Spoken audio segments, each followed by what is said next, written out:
गांव की वो हवेली जिसे लोग बरसों से भुला चुके थे, आज अचानक लोगों से भर गई थी। हवेली में एक नीलामी हो रही थी।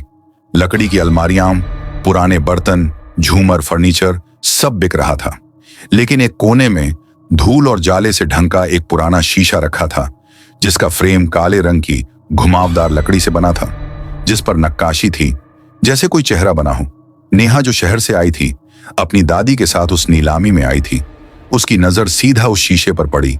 न जाने क्यों वो उसे देखती ही रह गई। उसे लगा जैसे उस शीशे में कुछ है, कोई कहानी, कोई रहस्य। दादी ने जैसे ही उसकी आंखों का फोकस देखा, तुरंत बोली, नेहा, इस शीशे को मत देख। ये वही शीशा है जिसमें लोगों ने अपनी परछाई नहीं, अपनी मौत देखी है।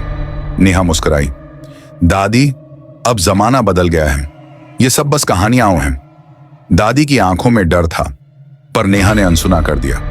उसने वो शीशा खरीद लिया और अपने कमरे में रख लिया। रात का समय था, हवाओं में सन्नाटा था। नेहा शीशे के सामने बैठी अपने बाल सुलझा रही थी। शीशे की हल्की सी परछाई उसकी हर हरकत को दोहरा रही थी, पर कुछ अजीब था। नेहा ने ध्यान दिया, उसका अक्स आंखें झपका ही नहीं रहा, और कुछ पल बाद वो हल्का सा मुस्कुराया। नेहा चौंकी, पलट कर देखा, कोई नहीं था। फिर सोचा शायद थकान है, लेकिन वो मुस्कान, वो आंखें अब भी रह रहकर याद आ रही थीं। अगली रात और ज्यादा डरावनी थी। जब नेहा शीशे में देख रही थी, उसने अपने पीछे किसी को खड़े देखा, जैसे कोई लड़की सफेद कपड़ों में लंबे बालों के साथ उसकी ओर देख रही हो। नेहा ने झट से पीछे देखा, कोई नहीं। शीशे में देखा, अब कुछ नहीं दिखा। नेहा डर गई। वो दादी के पास भागी। दादी ने उसका माथा चूमा और धीमे स्वर में बोली, उस शीशे में जो दिखता है वो हमेशा तुम नहीं होती। तीसरी रात नेहा को बहुत अजीब सपना आया।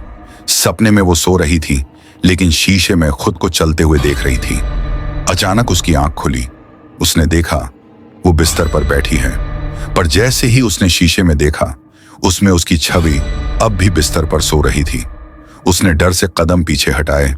तभी शीशे में से एक हाथ बाहर निकला। धीरे धीरे उसकी हूबहू जैसी दिखने वाली लड़की शीशे से बाहर निकल आई। उसकी आंखें गहरी, मुस्कुराहट रहस्यमयी और चेहरा वैसा ही, पर डरावना। नेहा चिल्लाई, पर तब तक बहुत देर हो चुकी थी।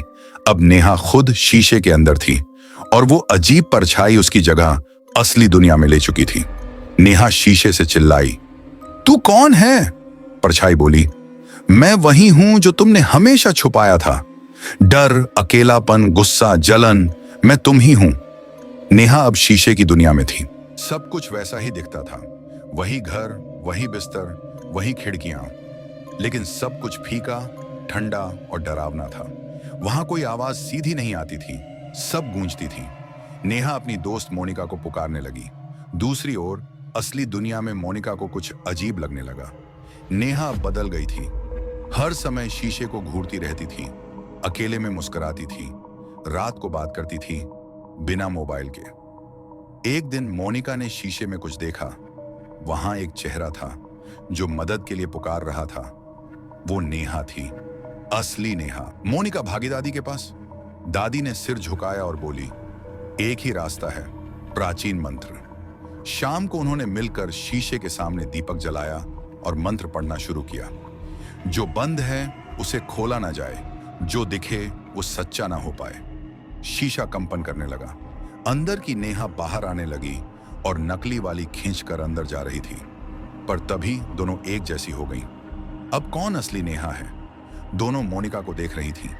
दोनों कह रही थीं, मैं हूं तेरी सच्ची दोस्त, मेरा हाथ पकड़। मोनिका की आंखें भर आईं। उसने आंखें बंद की और एक नेहा का हाथ थामा। दूसरी नेहा डर के मारे चिल्लाई और शीशे में खींचती चली गई। शीशा जोर की आवाज के साथ टूट गया। नेहा जमीन पर गिरी, थकी हुई, डरी हुई, लेकिन अब आजाद।